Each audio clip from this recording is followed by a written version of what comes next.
Well, Amy, effective tomorrow, the city of Rochester will require facial coverings in city-operated facilities regardless of vaccination status. KIMT News 3's Alex Dieterer has more on what this means for Rochester's weekly event. We just heard some of it, Thursdays downtown.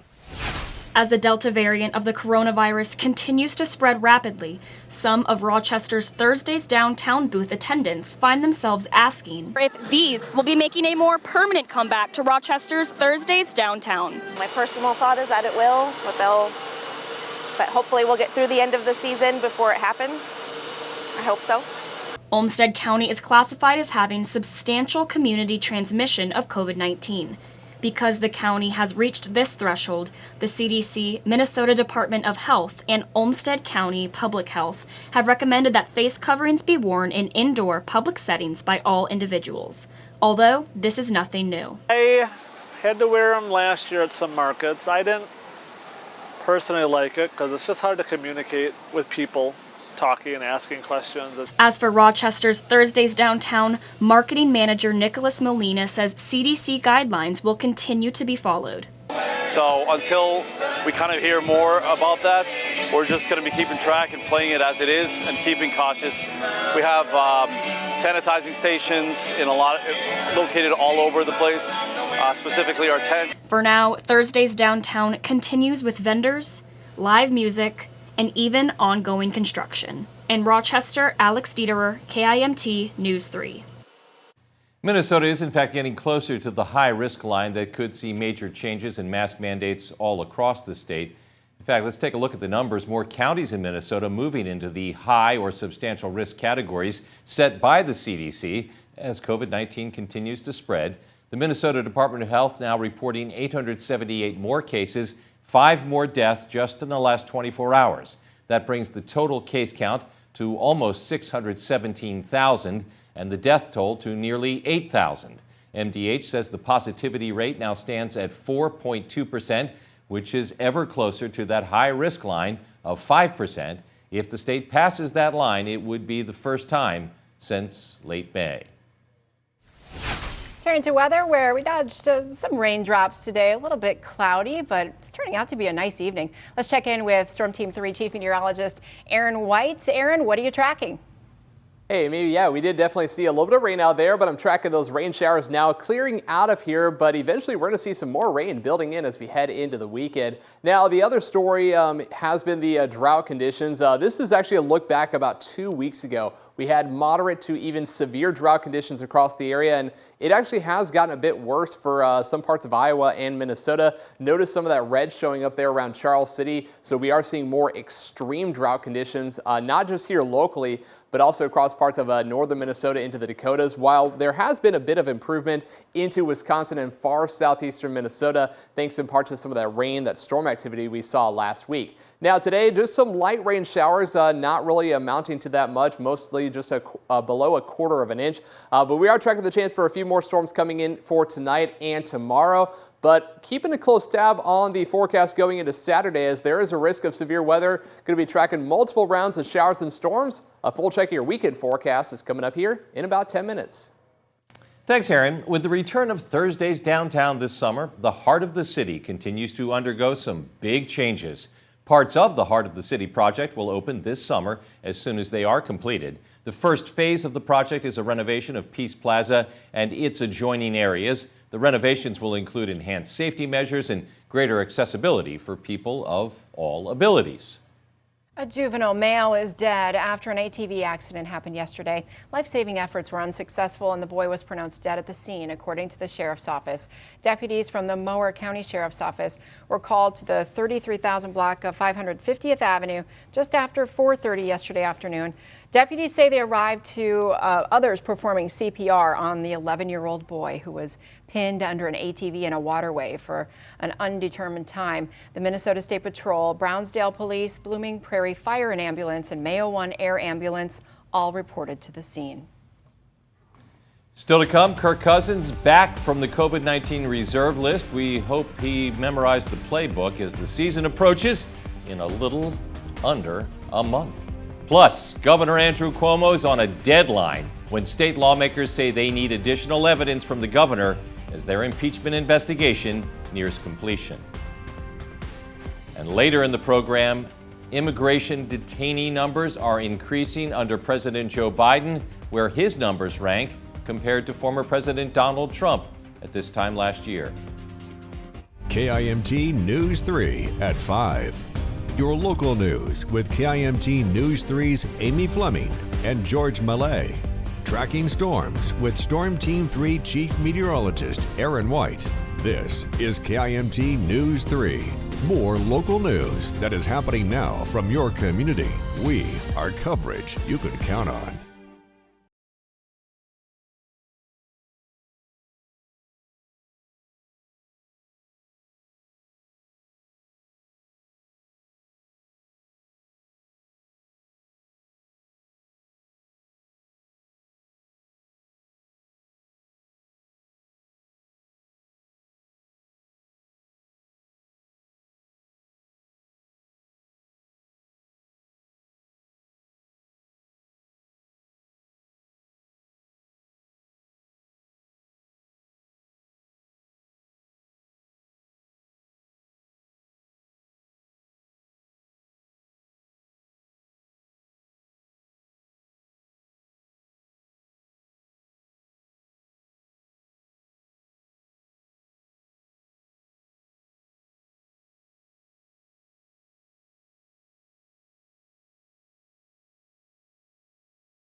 What's a better way to celebrate all the good things going on in Mason City than by showing our appreciation and gratitude? The event will be held this Saturday from 10 a.m. until noon, and it will be hosted by KCMR and Main Street Mason City. The purpose of this is for people to express a word or two reflecting the community's appreciation. The signs will be given away at the conclusion of the event for anyone who wishes to take those signs home. A limited number of Project Gratitude window signs will be given away at the event as well.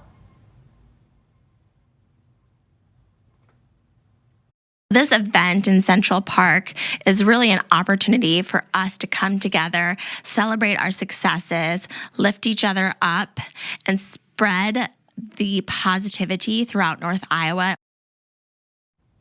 Businesses, organizations, and individuals interested in participating in the event can contact Ozzie Ohl at ozzie@kcmrfm.com. Des Moines Superintendent Thomas Ahart is getting reprimanded by a judge and a state panel for his refusal to return students to in-person classes while COVID-19 cases are surging. Governor Kim Reynolds ordered schools to provide at least half-time in-person learning, saying parents' choices carried more weight than the risk of kids being around coronavirus. And that's when the complaints began, at the beginning of the 2020-2021 academic school year. A state panel approved Ahart should have a letter of public reprimand placed on his permanent licensure file. Still to come, infectious disease experts issue a stern warning. If we don't improve on the vaccination front, the Delta variant is going to continue to evolve and become even more dangerous. And I'm tracking more rounds of storms going into the weekend, and also that potential for some strong to severe thunderstorms as well. Full check your forecast is coming up here right after the break.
We track storms to alert you first. This is KIMT Storm Team 3, weather coverage you can count on. I'm going to substitute Amy for Marsha because we're going all Brady Bunch style today. Hey, here's a story of a lovely lady. There you go. I used to There we go, love to yeah. watch that show. Yeah. Great show. Well, it was. Yeah, we're I didn't joined by really KIMT Storm Team 3 Chief Meteorologist Aaron White. Now, Aaron, what are you tracking for us other than listening to us sing Brady Bunch stories? Well, it's a good show, I gotta say. I wasn't really thinking of the Brady Bunch until I saw this triple box pop up here on screen. But yeah, maybe it's a good show to watch this evening if you're gonna be staying inside, as we are tracking some dry conditions going through the evening hours.